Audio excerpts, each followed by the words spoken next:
Namo Buddhaya anak-anak. Berjumpa lagi di pembelajaran agama Buddha. Anak-anak, tahukah kalian bahwa Buddha telah banyak sekali memberikan contoh-contoh sifat luhur yang dapat kita terapkan dalam kehidupan kita sehari-hari. Hari ini kita akan membahas kisah tentang rusa serta Angulimala. Kalian sudah siap belajar? Mari kita belajar bersama saya Ibu Angga. Namo Buddhaya.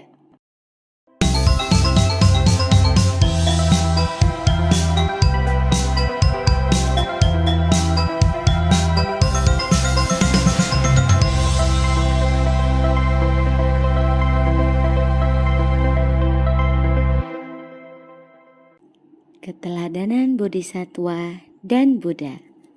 Bagian A, meneladan sifat luhur Bodhisattva. Pada zaman dahulu, Bodhisattva terlahir sebagai seekor rusa ruru dengan bulu berkilau keemasan. Dia tinggal di hutan belukar di pinggir sungai. Karena tubuhnya yang demikian indah, rusa ruru memilih bersembunyi agar tidak terlihat oleh manusia. Pada tengah malam, rusa ruru mendengar teriakan manusia minta tolong dan berpikir, ada teriakan manusia minta tolong. Di saat saya masih hidup, dia tidak boleh mati. Saya harus menyelamatkannya. Hai manusia, jangan takut, saya akan menolongmu. Spontan rusa itu masuk ke sungai dan berenang ke arah orang itu. Ternyata seorang laki-laki.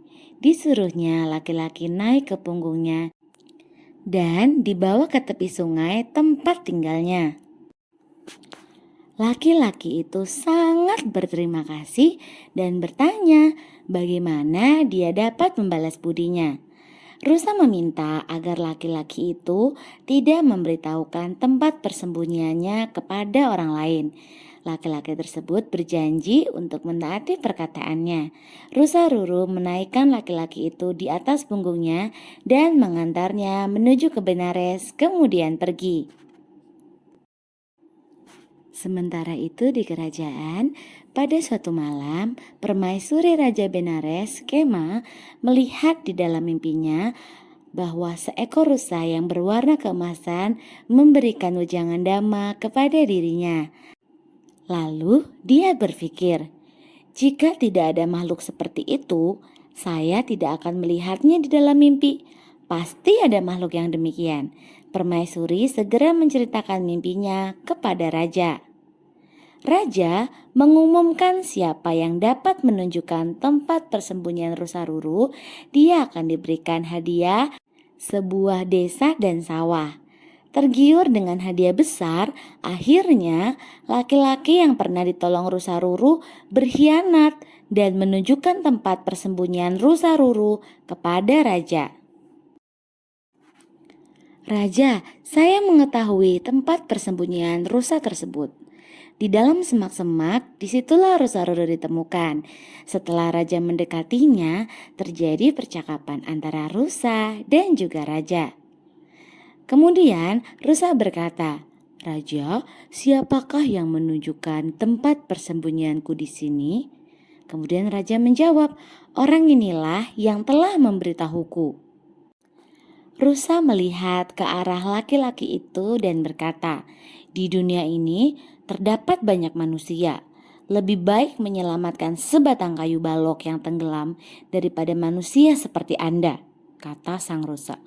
Raja berkata, siapakah yang Anda bicarakan, oh rusa?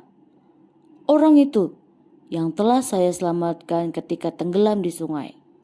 Raja berkata, saya akan memanah si jahat yang berkhianat, oh rusa. Oh raja, orang baik tidak setuju dia dibunuh. Lepaskanlah dan berikanlah hadiah yang engkau janjikan kepadanya. Kemudian raja mematuhi wejangan rusa ruru. Akhirnya raja mengajak rusa ruru ke istananya dan disambut dengan penuh hormat oleh rakyat dan penghuni istana. Rusa ruru kemudian memberikan wejangan tentang mengasihi sesama makhluk hidup.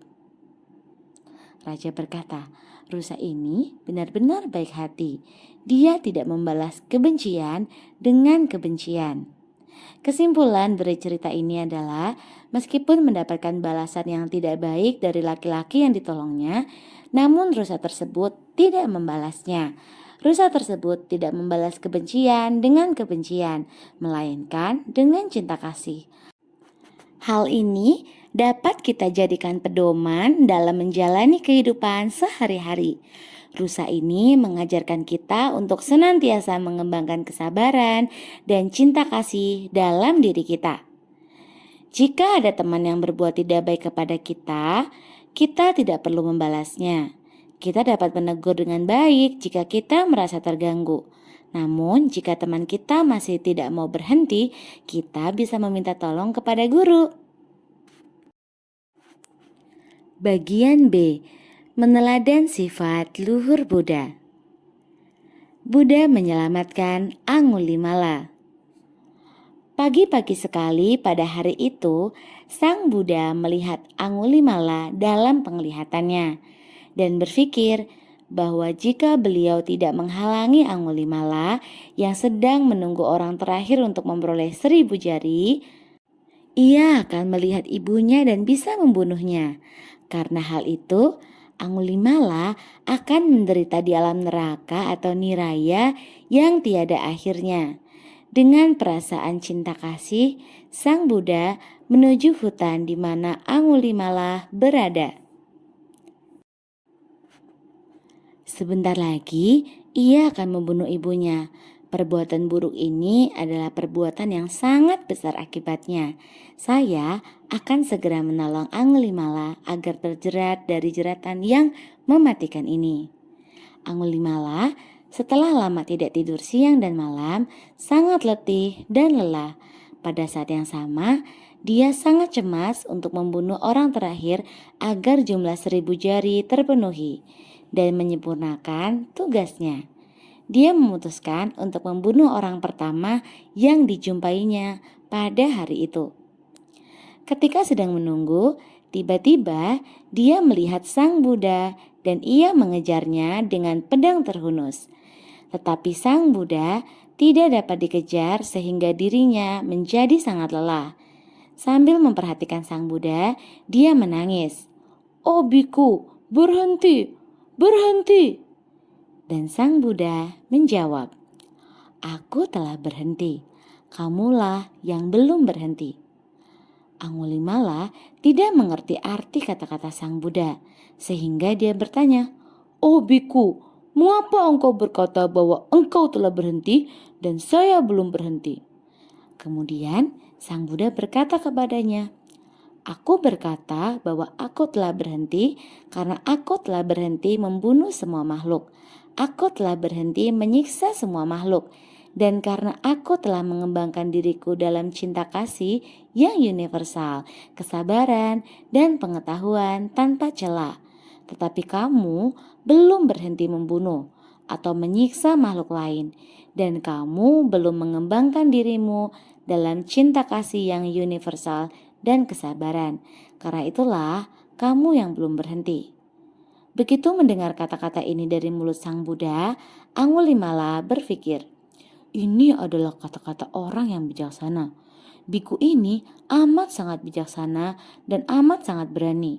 Dia pasti adalah pemimpin para biku. Tentu dia adalah Sang Buddha. Dia datang pasti kemari khusus untuk membuat saya menjadi sadar." Dengan berpikir seperti itu, dia melemparkan senjatanya dan memohon kepada Sang Buddha untuk diterima menjadi biku. Kemudian di tempat itu juga Sang Buddha menerimanya menjadi seorang biku. Dalam waktu singkat, Angulimala meraih kesucian tertinggi yaitu arahat. Dalam kasus ini, Buddha menyelamatkan 2 orang sekaligus, yakni Angulimala dan juga ibunya. Kesimpulan dari cerita ini, kisah Angulimala memberikan contoh sifat luhur Buddha yang patut untuk kita terapkan dalam kehidupan sehari-hari. Beliau menolong Angulimala agar bisa selamat serta dapat memahami Dhamma. Anak-anak, Apakah kalian sudah memahami materi hari ini? Jika belum, silakan pahami kembali dan tonton ulang video ini. Selanjutnya, silakan mengerjakan soal-soal untuk menambah pengetahuanmu. Jika sudah selesai, lanjutkan membaca materi dan menonton video selanjutnya. Namo Buddhaya!